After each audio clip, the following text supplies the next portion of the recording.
Et s'ils ont des financements, etc.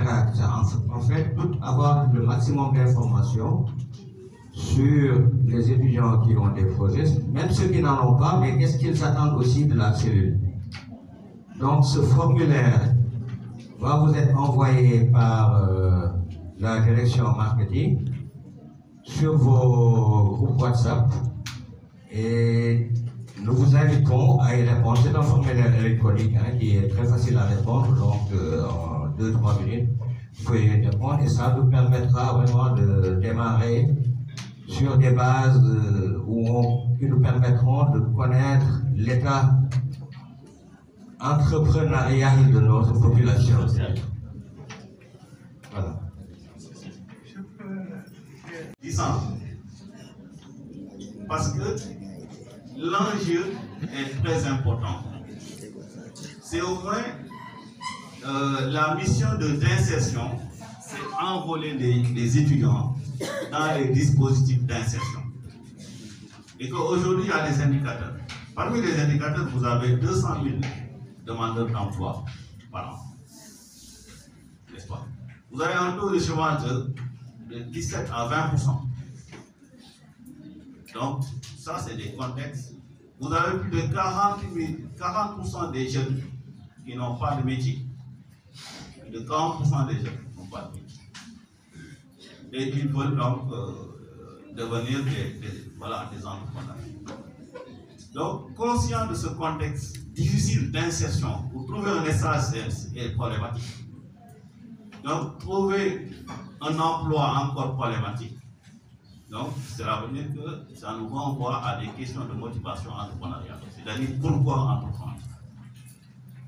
Il faut entreprendre parce que pour entreprendre, il y a la logique économique. Certains veulent entreprendre parce qu'ils veulent gagner de l'argent, ils veulent devenir des patrons. Ils veulent donc être leaders, servir d'exemple dans la société. Donc ça, c'est des problématiques pour lesquelles les jeunes, donc, comment développer leur idée d'entreprise, quels sont leurs projets d'entreprise. Donc ces questions-là, quel type de projet, quelle structure de financement, c'est des questionnements auxquels le centre pourra les prendre en charge dans le cadre de ce processus d'accompagnement à travers donc, un programme déterminé qui va prendre en charge les besoins de formation, de préparation dans le processus d'intégration de ces jeunes-là dans les dispositifs entrepreneuriaux.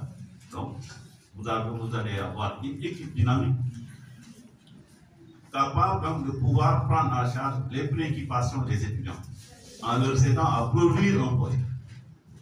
Chaque jeune est porteur d'idées de projet. Il y a une différence entre l'idée de projet et le projet. Il faudrait donc, à travers encadrer les idées de projet et en faire des projets d'entreprise et aller vers des recherches de financement. Alors, à ce niveau, donc, vous avez 3 dimensions importantes dans ce processus-là. Dans le processus entrepreneurial, vous avez 3 dimensions. La première dimension, c'est d'abord l'individu. En soi, est-ce qu'il est capable? Est-ce qu'il a donc des prérequis? Est-ce qu'il a l'envie? Est-ce qu'il a l'esprit d'entreprise? Est-ce qu'il peut réussir un processus entrepreneurial, individuel ou collectif? Donc, avec quelle forme juridique? Avec quel financement? Quel projet? Avec quel financement? Donc, c'est le premier levier, donc c'est l'étudiant, le capital humain. Donc, il faut un bilan. Il faut faire un bilan des compétences de chaque étudiant. Il faut qu'on ait des fiches. On va créer des fiches pour permettre de faire un bilan de compétences de chaque étudiant. Travailler sur leur orientation en termes d'insertion et voir leur idée de projet. Ça, c'est la première dimension. La deuxième dimension, c'est le projet. Quand on n'est pas porteur de projet, il sera difficile d'avoir un financement. Donc, un des défis majeurs est d'avoir un projet fiable, orienté vers des structures comme la terre, FONGIP. Beaucoup de structures sont mises en place par le gouvernement, mais donc trouve des difficultés à avoir de très bons projets provenant des jeunes. L'ESP a donc expérimenté donc, des concours. Peut-être ici, nous allons faire des concours d'entrepreneuriat, des concours de rédaction, de business plan. Et nous allons aider les jeunes à avoir chaque étudiant un business plan. Ça, nous pouvons le faire. Nous pouvons aussi faire en sorte que chaque consigne des partenariats avec les structures de financement. Donc, le centre doit donc solliciter, doit évaluer toutes les structures de financement et les solliciter, signer des cadres de partenariat avec eux pour que les jeunes puissent être formés ici et qu'on puisse faire des business plans viables et que pourquoi pas, il faut quand même solliciter directement cette structure de financement dans une approche de gestion stratégique, mais pour prendre en charge des préoccupations essentielles des étudiants par rapport à des processus d'insertion. Ça, c'est des déterminants importants.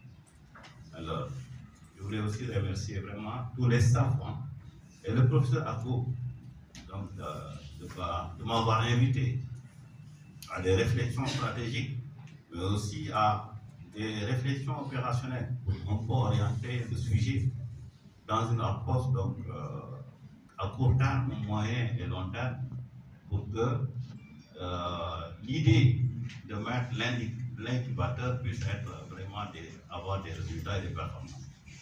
Donc nous avons travaillé autour donc, du document stratégique de la mise en place de la cellule. Donc j'avoue que donc, les réunions que nous avons tenues nous a permis d'avoir un peu une vision globale des orientations sur le sujet d'entrepreneuriat et de l'organe incubateur. Moi, j'interviens à l'Université de Dakar depuis 2005. Je suis professeur, enseignant, chercheur. Alors, à l'Université de Dakar et à l'Université de Bombay. Donc, je suis membre de deux laboratoires de recherche. Donc, je suis membre du laboratoire de recherche de l'ESP. Alors, où nous intervenons, parce que je suis titulaire d'un doctorat en gestion. Je suis spécialiste des domaines de projet et d'entrepreneuriat. Alors, nous avons fait beaucoup de recherches, donc, à l'occasion de ces recherches-là. Le professeur a contextualisé la dimension théorique de l'entrepreneuriat. Il a évoqué des auteurs comme Schumpeter. Bon. Mais sur le plan africain, nous avons beaucoup de chercheurs qui travaillent autour de la question. Moi, je travaille avec un professeur qui s'appelle le professeur Serge Simen. C'est un grand spécialiste donc, de l'entrepreneuriat. En ressources humaines. Oui, en ressources humaines, mais dans le volet entrepreneuriat. Serge Simen, il est de DICAD. Nous avons travaillé sur le sujet, il a fait beaucoup de publications, de pratiquement 10 ouvrages. Donc, c'est pourquoi généralement, moi je dis que même quand on fait un diagnostic théorique, il est important d'intégrer les efforts qui sont fournis par les Sénégalais, hein.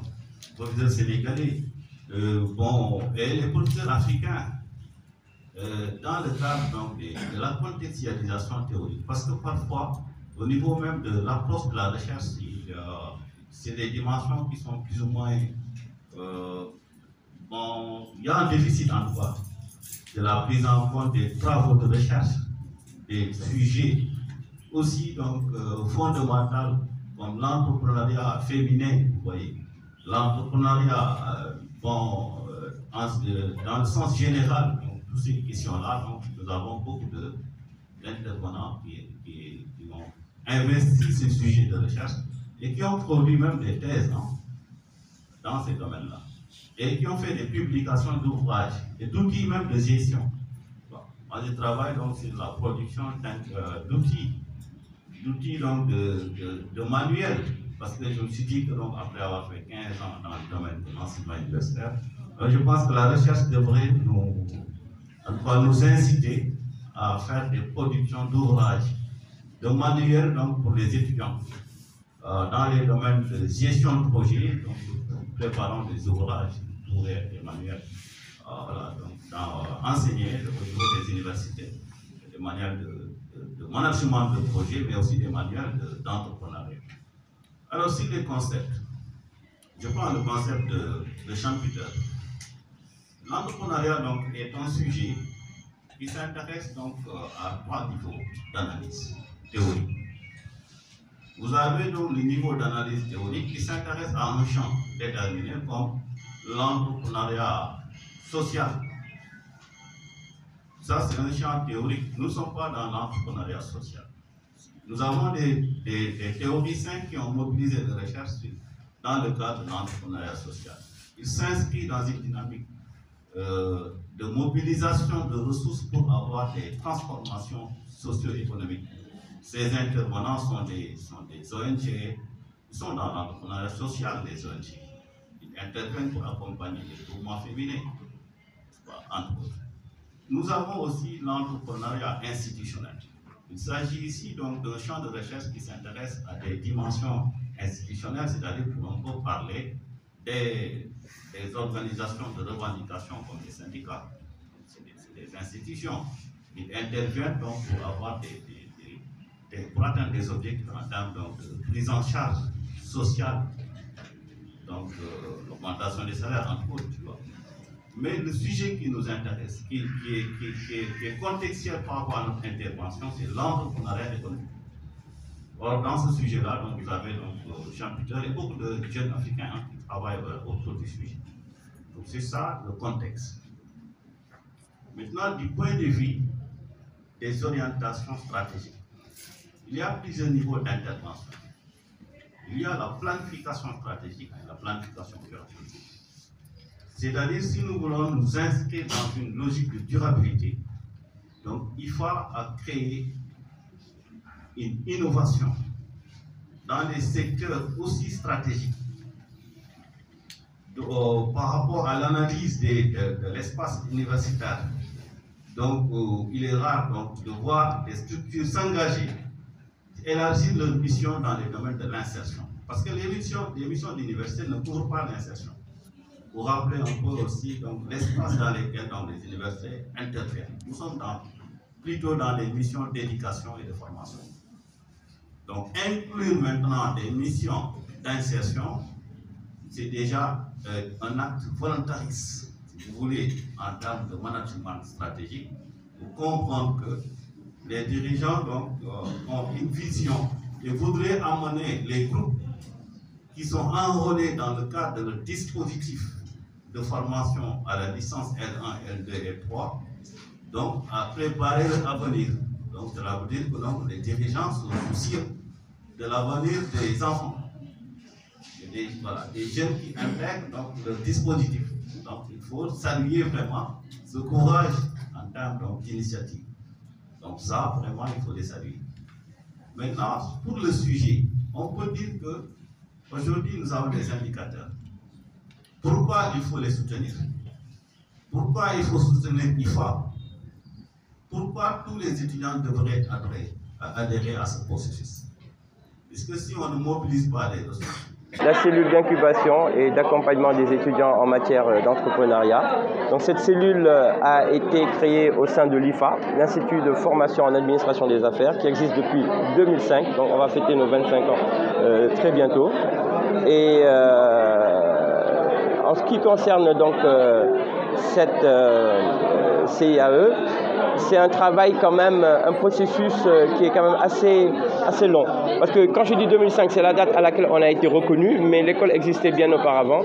Donc ce processus va permettre aux étudiants de se former à la gestion et à la création et à la gestion d'entreprise. Alors, ce que je disais tout à l'heure, vous savez, avant, on avait un père qui était dans une entreprise, il prenait sa retraite, son fils le remplaçait, ainsi de suite. Actuellement, le turnover dans les entreprises est très fort. Rares sont ceux qui font toute une carrière dans une entreprise. En général, au bout de quelques années, ils sont contactés par des chasseurs de tête pour un autre poste. Et je crois que maintenant, il faut arriver au stade où on ne cherche pas à être employé, mais à être employeur. Donc ces jeunes doivent avoir quand même quelque part une idée et la mettre en œuvre. J'ai eu par exemple la chance dans les années 90 à lancer le Positive Black Soul. C'était un groupe de rap, il a fallu le structurer. Il y a une entreprise de sécurité à l'époque, c'était des marginaux, des jeunes qui traînaient dans la rue. Ils ont monté une société de sécurité, mais maintenant, aucun événement de taille ne se fait dans la sous-région sans passer par eux. Donc on a des potentialités. Quand vous voyez les jeunes, par exemple, avec les Jakarta, les Tchak-Tchak, c'est un concept qui répond à un marché. Donc des étudiants formés pourront quand même quelque part faire beaucoup mieux. Donc, on va les encadrer déjà pour pouvoir concevoir un business plan bankable, ça c'est le premier point. Mais le deuxième point, on va les aider au niveau de la recherche des financements. Il y a de nombreuses structures que l'État a mises en place, l'ADER, le FONGIP, etc. Mais nos partenaires bilatéraux, notamment étrangers, ont beaucoup de budget par rapport à ça. Et parfois, peu de gens le savent, ce ne sont pas des prêts, c'est des subventions. Donc c'est des financements qui vont de 80 000 à 200 000 euros non remboursables. L'essentiel, que le projet soit conséquent, cohérent, bancable et crée des emplois. Et je crois qu'il faut justement qu'on s'occupe de cette jeunesse qui prend les pirogues, qui va dans le désert pour un Eldorado. Il serait important maintenant que les jeunes viennent en Afrique pour monter leur propre business.